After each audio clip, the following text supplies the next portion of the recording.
Bismillahirrahmanirrahim. Assalamualaikum warahmatullahi wabarakatuh.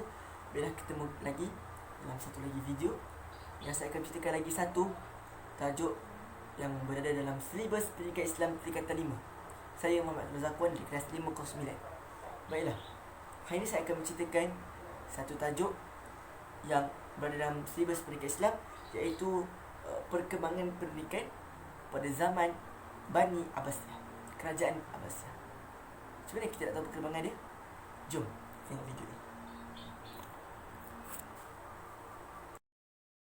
Baiklah, kita akan menceritakan tentang perkembangan pendidikan pada zaman kerajaan Abbasiyah. Ini merupakan isi kandungan yang kita akan ceritakan pada hari ini, iaitu yang pertama tentang pengenalan perkembangan pendidikan pada zaman Abbasiyah, faktor utama perkembangan ilmu pengetahuan pada zaman Abbasiyah, dan institusi pendidikan pada zaman Abbasiyah. Bila kita pergi kepada pengenalan, pendidikan memainkan peranan yang amat penting dalam pembinaan kerajaan. Baghdad muncul sebagai pusat kecemerlangan ilmu yang terulung sejak mula penubuhannya. Kerajaan Abbasiyah telah melahirkan sarjana ulum seperti Jabir bin Hayyan, Ibni Haisam Al-Batani, Ibni Sina, Al-Khawarizmi, dan Al-Idrisi. Seterusnya kita pergi kepada perkembangan pendidikan pada zaman Abbasiyah. Perkembangan pendidikan zaman Abbasiyah lebih pesat dari kerajaan Umayyah. Sebab zaman Umayyah banyak pemberontakan berlaku, khususnya dari golongan Syiah. Para khalifah Umayyah menumpukan perhatian dalam penyebaran Islam dan membuka wilayah baru. Kerajaan Abbasiyah berada dalam keadaan yang kukuh dan telah menguasai 2/3 dunia. Perhatian diberikan sepenuhnya untuk membina kekuatan dalam negara, iaitu pendidikan dan ekonomi. Seterusnya kita pergi kepada faktor utama perkembangan ilmu pengetahuan pada zaman Abbasiyah. Antaranya ialah yang pertama, usaha dan galakan para khalifah, aktiviti penterjemahan pelbagai bidang ilmu, kestabilan politik dan kewangan kerajaan Abbasiyah, dasar kerajaan Abbasiyah yang mengutamakan kepada ilmu pengetahuan, kewujudan prasarana pendidikan yang baik, kedudukan Baghdad yang menjadi pusat keilmuan dan perdagangan antarabangsa, hubungan diplomatik antara kerajaan Abbasiyah dengan negara-negara luar. Islam menggalakkan umatnya agar mengkaji alam sekitar. Itulah antara faktor utama mengapa ilmu pengetahuan pada zaman Abbasiyah ini berkembang. Seterusnya kita akan pergi kepada institusi pendidikan pada zaman Abbasiyah. Terdapat 4 institusi pendidikan yang utama, iaitu masjid, istana khalifah, perpustakaan dan pusat pengajian. Seterusnya, yang pertama sekali kita pergi kepada masjid. Masjid dijadikan sebagai tempat ibadat dan penyebaran ilmu pengetahuan. Aktiviti yang dijadikan oleh ialah alaqah ilmu seperti yang dilakukan pada zaman Rasulullah SAW dan para sahabat. Contoh masjid adalah Masjid Jami' Al-Mansur, dibina oleh Khalifah Abu Ja'far Al-Mansur, berfungsi sebagai pusat pengajian ilmu-ilmu Islam pada tahun 145 Hijrah. Seterusnya kita pergi kepada Istana Khalifah ataupun Istana Sultan. Istana Sultan dijadikan sebagai tempat para ulama bermuzakarah dan menyampaikan ilmu pengetahuan. Contohnya Khalifah Al-Mu'tadidu Billah pada tahun 280 Hijrah, iaitu bersama dengan 902 Masihi, telah menyediakan sudut dan tempat yang tertentu di dalam istana untuk para sarjana Islam menyampaikan ilmu. Seterusnya kita pergi kepada perpustakaan. Perpustakaan memainkan peranan sebagai pusat perkembangan ilmu dan tempat penyelidikan ilmiah. Perpustakaan utama ialah Baitul Hikmah yang dibina oleh Khalifah Harun Ar-Rashid di Baghdad.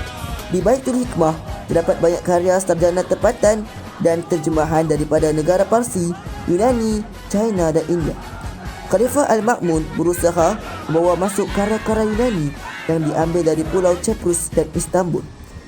Antara aktiviti yang dijalankan oleh Baitul Hikmah di Baghdad ialah pusat pendidikan ilmiah, latihan untuk para ilmuwan, pusat penterjemahan, pusat sumber dan pusat pertemuan para sarjana atau para ilmuwan. Terusnya kita akan pergi kepada bidang ilmu yang diterokai pada zaman Abbasiyah. Para sarjana daripada pelbagai pelosok dunia telah menjadikan kerajaan Abbasiyah sebagai pusat ilmu yang seimbang antara ilmu yang berteraskan wahyu dengan ilmu yang berteraskan akal. Ilmu yang berteraskan wahyu ialah ilmu tafsir, qiraat, hadis, fiqh dan tauhid. Ilmu yang berteraskan akal ialah matematik, falak ataupun astronomi, kimia, fizik, geografi dan ilmu perubatan. Kita pergi kepada ilmu berteraskan wahyu, iaitu yang pertama ilmu tafsir. Pada awalnya, ilmu tafsir berada dalam keadaan yang tidak tersusun. Ilmu ini mula disusun oleh Yahya bin Ziyad al-Fara' pada tahun 207 Hijrah bersamaan 883 Masihi dalam kitabnya Ma'ani Al-Quran. Ilmu ini kemudian diperbaharui oleh Ibn Jarir Al-Tabari dalam karyanya Tafsir Al-Tabari.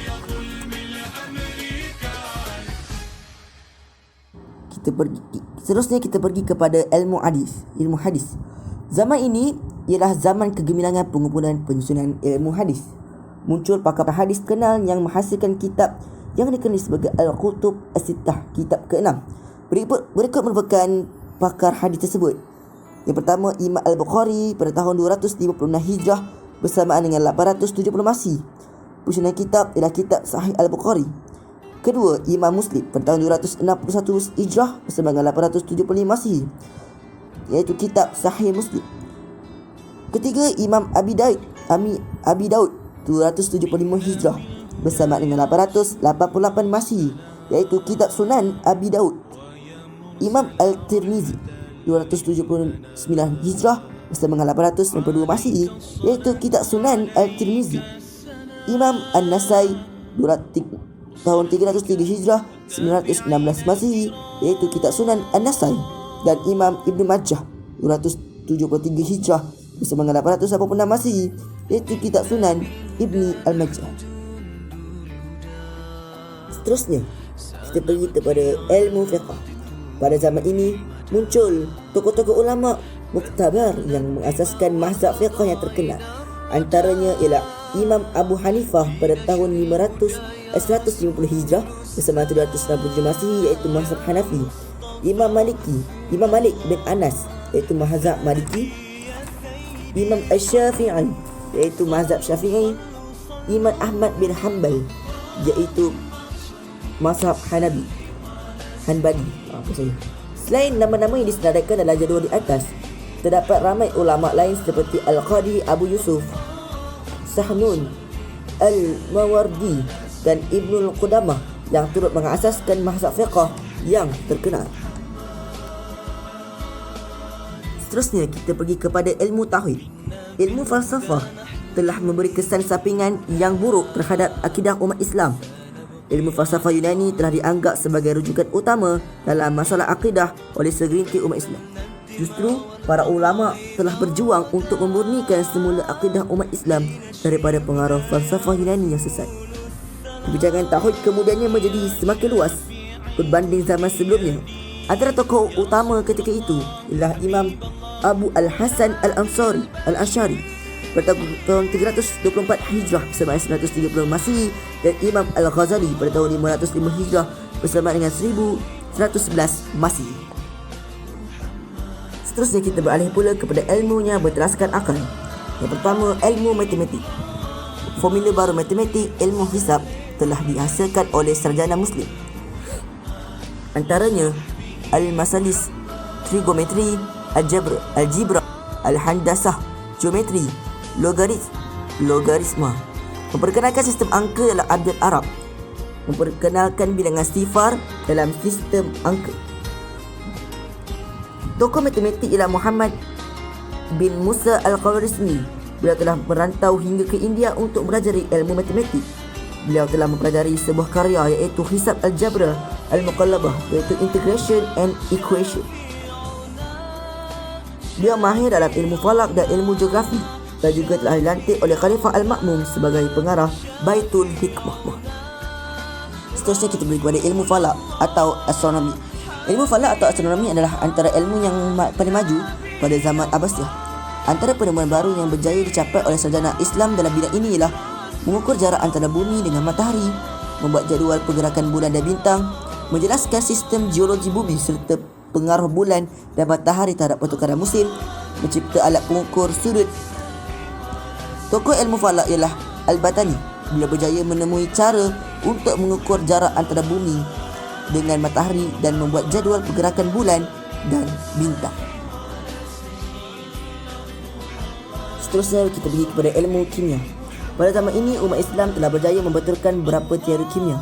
Mereka mengasaskan fakta kimia yang berdasarkan eksperimen yang penting dalam bidang kimia hingga ke hari ini. Penemuan lain antaranya ialah penemuan asid galian seperti asid sitrik, asid sulfurik dan asid hidrokolik, teori penghasilan petroleum, teori penghasilan alkohol, membaki proses pembuatan kaca. Tokoh kimia yang utama ialah Jabir bin Hayyan. Beliau orang pertama menemui asid sulfurik dan berjaya menghasilkan 8 buah karya tentang ilmu kimia. Seterusnya kita pergi kepada ilmu fizik. Ilmu fizik adalah antara cabang ilmu yang dikuasai oleh umat Islam pada zaman Abbasiyah. Pencapaian umat Islam dalam bidang ilmu fizik mencapai teori pergerakan jirim, daya graviti dan pantulan cahaya, menjelaskan lapisan-lapisan mata dan proses penglihatan, menyukat kelajuan bumi dan cahaya, mencipta cermin mata. Tokoh utama dalam bidang ini adalah Al-Hasan bin Al-Haytham. Beliau ialah seorang ahli fizik yang disegani kerana telah berjaya menghuraikan proses penglihatan menerusi perbalikan cahaya pada retina. Kejayaan ini dapat membetulkan kesalahan pandangan ahli fizik Yunani ketika itu. Menghasilkan lebih daripada 200 karya termasuk beberapa karya dalam bidang fizik seperti kitab Al-Manazir, makalah fi Al-Taw dan makalah fi Al-Taqi. Seterusnya kita pergi kepada ilmu geografi. Ahli-ahli geografi Muslim telah membuat beberapa penemuan baharu seperti memberikan ukuran yang tepat tentang keluasan permukaan bumi, menghasilkan peta dunia pertama dalam bentuk glob. Tokoh ilmu bidang ini ialah Al-Sharif Al-Idrisi. Beliau berjaya menghasilkan peta dunia pertama dalam bentuk glob. Seterusnya kita pergi kepada ilmu perubatan. Hubungan orang Arab dengan orang Rom dan Parsi telah memberi peluang kepada mereka untuk mendalami ilmu perubatan. Khalifah Abu Ja'far Al-Mansur pernah meminta nasihat daripada pakar-pakar perubatan di Baghdad dan India. Beliau juga mendirikan 2 buah hospital di Baghdad. Pencapaian umat Islam dalam masa itu ialah menjelaskan kesangkuman dalam penyakit, menjelaskan teori jangkitan virus seperti TB, menemui pelbagai jenis penyakit seperti rubella, alahan, carca dan penyakit jiwa, mencipta ubat dan pelbagai jenis penyakit kronik, mencipta pijagari, obat bius dan benda yang khusus untuk jahitan luka pembenahan. Tokoh perubatan tersebut ialah siapa lagi kalau bukan Ibnu Sina. Ibnu Sina telah menghasilkan 616 buah karya 116 buah karya perubatan. Antara karya beliau yang terkenal ialah Al-Qandum fi Tibb yang mengandungi maklumat tentang jenis penyakit serta ubat-ubatan. Terdapat 10 buah hospital pada masa pemerintahan Khalifah Harun Ar-Rashid.